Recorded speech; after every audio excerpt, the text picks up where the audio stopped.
Hi everyone, welcome back to a online solution. कैसे हैं? तो हम लोग आज यहाँ पे पढ़ेंगे इकोनॉमिक्स का चैप्टर नंबर 6 का जो इंपॉर्टेंट ऑब्जेक्टिव क्वेश्चन वो मैं यहाँ पे पढ़ने वाला हूँ। और यहाँ पे आपको देखने को मिलेगा जितना सारा इस चैप्टर से वीवीआई क्वेश्चन और क्वेश्चन बैंक है और चैप्टर में जो इंपॉर्टेंट सवाल है और जो एनसीईआरटी वाला सवाल खास करके वो सब इसमें इंक्लूड है। तो ये ज्यादा लंबा चैप्टर नहीं है, छोटा सा चैप्टर है। मेरे ख्याल से 30 के आसपास क्वेश्चन रहेगा और आप बहुत कम समय में इसको कर पाओगे। तो एक बार पढ़ लीजिए क्योंकि इससे भी सवाल पूछे जाते हैं एग्जाम में, ऑब्जेक्टिव खास करके और सब्जेक्टिव भी पूछते हैं। तो फिलहाल हम लोग यहाँ पे ऑब्जेक्टिव पढ़ेंगे। चलिए शुरू करते हैं। आप लोग अगर पहली बार है तो चैनल को सब्सक्राइब कर लीजिएगा और वीडियो को लाइक कर लीजिएगा अगर अच्छी लगती है तो। पहली सवाल देखिए क्या बोलता है, वैश्वीकरण के मुख्य अंग कितने हैं? ये बहुत ज्यादा इंपॉर्टेंट सवाल है और ये एनसीईआरटी वाला भी सवाल है। एनसीईआरटी का भी सवाल है, एनसीईआरटी किताब में जो दिया हुआ है। और जो एनसीईआरटी की किताब में सवाल दिया हुआ ना वो काफी इंपॉर्टेंट हो जाता है। तो वैश्वीकरण के मुख्य 5 अंग है वो आप याद रखेंगे। ठीक है, नेक्स्ट सवाल पढ़ते हैं। WTO वर्ल्ड ट्रेड ऑर्गेनाइजेशन बोलते हैं इसको। इसकी स्थापना कब हुई थी? तो WTO की स्थापना हुई थी 1995 में। कब हुई थी? WTO की स्थापना हुई थी 1995 में। ये सवाल बहुत इंपॉर्टेंट है। नेक्स्ट सवाल है, कौन विदेशी ब्रांड नहीं है? ये सब इंपॉर्टेंट सवाल है। विदेशी ब्रांड, अब विदेशी ब्रांड किसको बोलते हैं? यानी कि विदेश वाला जो ब्रांड होता है, जैसे कि देखिए हुंडई ये ब्रांड है, यानी कि गाड़ी का कंपनी है। टोयोटो तो ये भी क्या है? गाड़ी की कंपनी है। फोर्ड, टाटा तो यहाँ बाय लिखा गया इंग्लिश में, सॉरी। तो टाटा कहाँ की है? भारत के है। तो बोला क्या जा रहा, कौन विदेशी ब्रांड नहीं है, मतलब देसी ब्रांड है। तो ये तीनों विदेश वाला ब्रांड है। तो भारत में कौन है? टाटा। विश्व व्यापार संगठन के वर्तमान सदस्यों की संख्या कितनी है?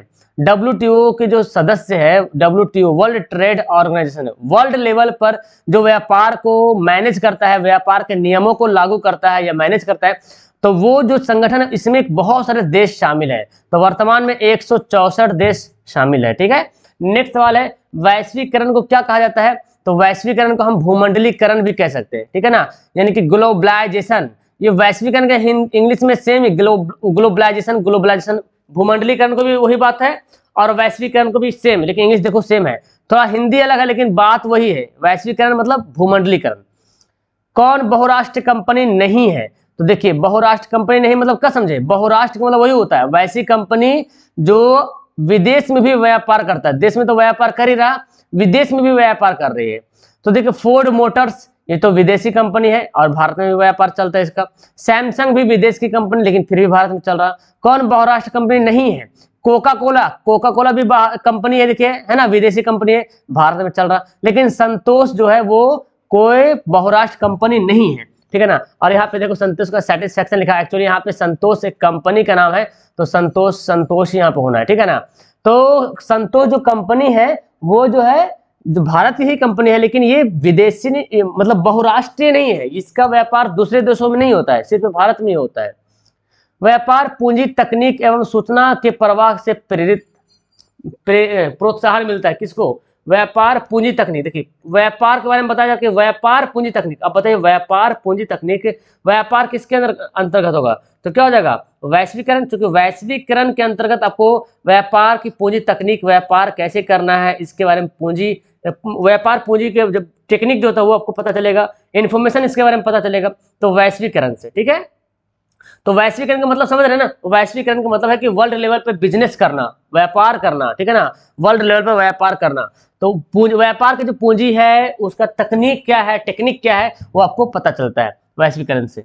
आर्थिक सुधार नीति, हाँ NEP, देखिए NEP की क्या विशेषता है? तो आर्थिक सुधार नीति में उदारीकरण भी था, निजीकरण भी था और वैश्वीकरण था। तो ये तीनों का मतलब समझेंगे सवाल में। पहले वैश्वीकरण का मतलब तो समझ चुके हैं हम लोग कि वैश्वीकरण जो कि वर्ल्ड लेवल पर जो है बिजनेस होना। ठीक है ना। अब आगे उदारीकरण और निजीकरण भी हम आगे सवाल में समझेंगे। वैश्वीकरण की प्रमुख विशेषता क्या है? देखिए वस्तुओं का मुक्त प्रवाह, मतलब एकदम फ्री वस्तुओं का प्रवाह हो, एक देश से दूसरे देश जा सके, है ना, मतलब एक जगह दूसरी जगह जा सके। पूंजी का मुक्त प्रवाह हो सके, प्रौद्योगिकी का मुक्त प्रवाह, मतलब फ्री टेक्नोलॉजी का फ्लो हो सके, प्रवाह हो सके, कैपिटल हो सके। यानी कि सभी जो है ना वैश्वीकरण की ये मुख्य जो है विशेषताओं में से एक है। ठीक है, वैश्वीकरण से बिहार के किस उद्योग को सर्वाधिक प्रोत्साहन मिला है? वैश्वीकरण से बिहार के किस उद्योग को प्रोत्साहन मिला? जब वैश्वीकरण लागू हुआ तो बिहार को किस उद्योग से ज्यादा प्रोत्साहन मिला? तो पर्यटन यानी कि जो टूरिज्म थे ना उसको ज्यादा प्रोत्साहन, टूरिज्म को बहुत ज्यादा प्रोत्साहन मिला। जहां जहां टूरिज्म है बिहार में, जैसे बिहार का राजगीर है और भी बहुत सारा बना है, तो वहां पे दूसरे दूसरे स्टेट से और दूसरे देश से भी लोग वहां पे आते हैं पुरानी पुरानी बातों को जानने के लिए। तो पर्यटन को बहुत ज्यादा प्रोत्साहन मिला है।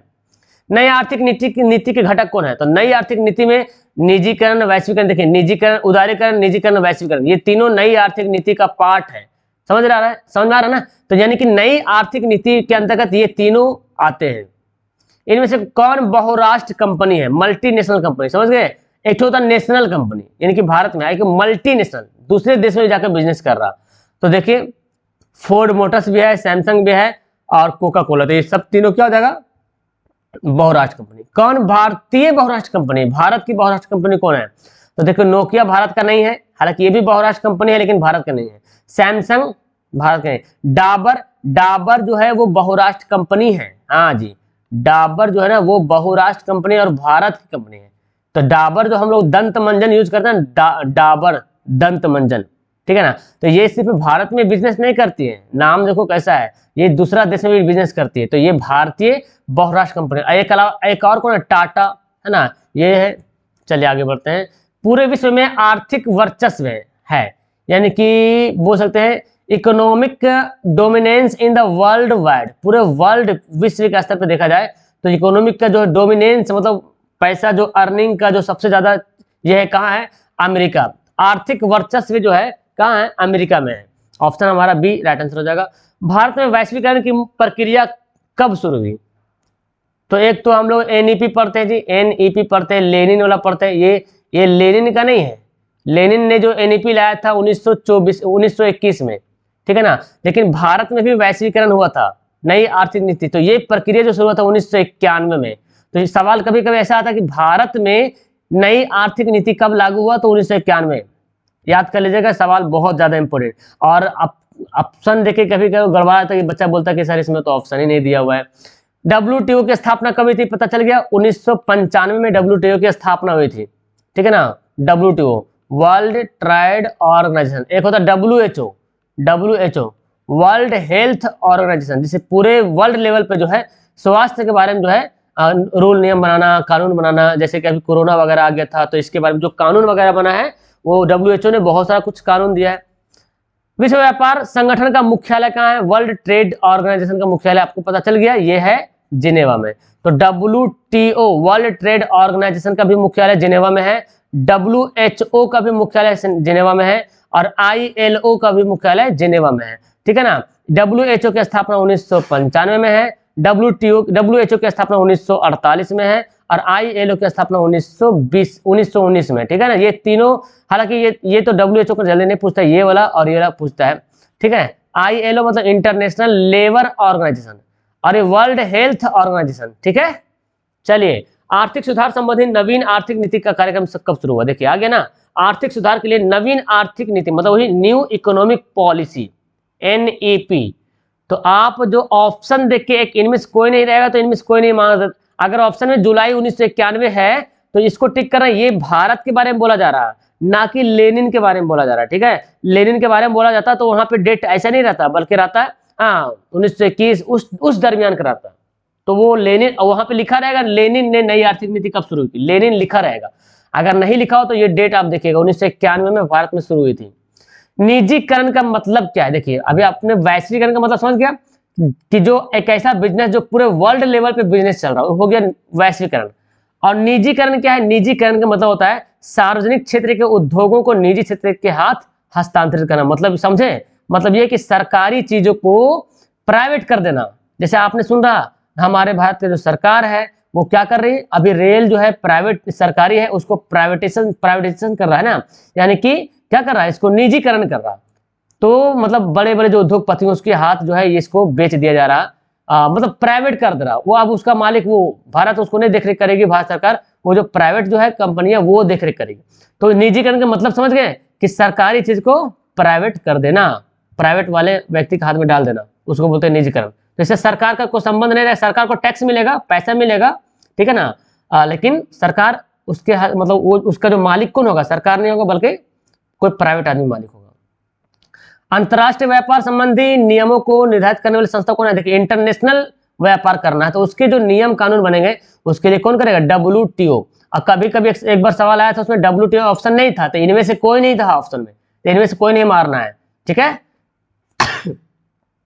ये सवाल है 2009 तक विश्व की वस्तुओं एवं सेवाओं की कुल विदेशी व्यापार में भारत का अंश कितना प्रतिशत था? तो 21 का आंसर हो जाएगा ऑप्शन नंबर बी। बहुत कम था यार, बहुत कम, सिर्फ 2%। आगे देखिए नई आर्थिक नीति में शामिल है, तो नई आर्थिक नीति में तीनों शामिल है, उदारीकरण, राष्ट्रीयकरण और निजीकरण, ठीक है। जब हम विशालकाय भवन को बाजार के रूप में बदल देते हैं, बड़ा सा भवन है, एक तो छोटा घर होता है, अब घर में तो एक कमरा है, अब वही ढेर सारा बड़ा सा भवन बनाते हैं, तो वो क्या कहते हैं? उसको बोलेंगे शॉपिंग मॉल, है कि नहीं? शॉपिंग मॉल बोलते हैं। किस पूर्व राष्ट्रपति ने वैश्वीकरण के प्रभाव का समर्थन करते हुए कहा कि देश की प्रगति के लिए बिहार की प्रगति अनिवार्य? और आपको पता है डॉक्टर APJ अब्दुल कलाम, है ना, APJ अब्दुल कलाम। ओके, वैश्वीकरण का सबसे खतरनाक नकारात्मक प्रभाव किस क्षेत्र में देखा गया? मतलब प्रभाव जरा भी, वैश्वीकरण हुआ तो देखो सेवा में प्रभाव हुआ, है ना, उसके बाद फिर जो पर्यटन आया, मतलब बहुत प्रभाव दिखा, लेकिन कृषि वगैरह में प्रभाव बहुत कम देखने को मिला वैश्वीकरण, ठीक है। तो आंसर हमारा हो जाएगा क्या? ए वाला हो जाएगा।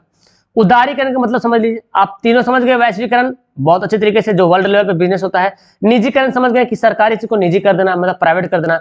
उदारीकरण का मतलब क्या होता है? उदारीकरण का मतलब होता है कि जो निजी क्षेत्र है ना उसको उद्योग का विस्तार करना है, समझ में आ रहा? यानी कि प्राइवेट चीज अगर इतनी बड़ी कंपनी है प्राइवेट, तो उसको बड़ा करना है, उसको बोलते हैं उदारीकरण, समझ में आ रहा?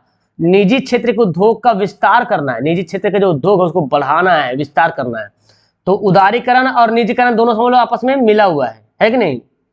आगे बढ़ते हैं। किस अर्थशास्त्री ने उदार आर्थिक नीति का समर्थन किया था? तो याद कीजिएगा एडम स्मिथ ने। तो ये चैप्टर से इतने ही सवाल काफी था आपके लिए, और आपने अगर इसको पढ़ लिया है तो मेरे ख्याल से इससे बहुत सा सवाल आपने WTO वगैरह सवाल देखा होगा जो बहुत बार एग्जाम में पूछते रहता है।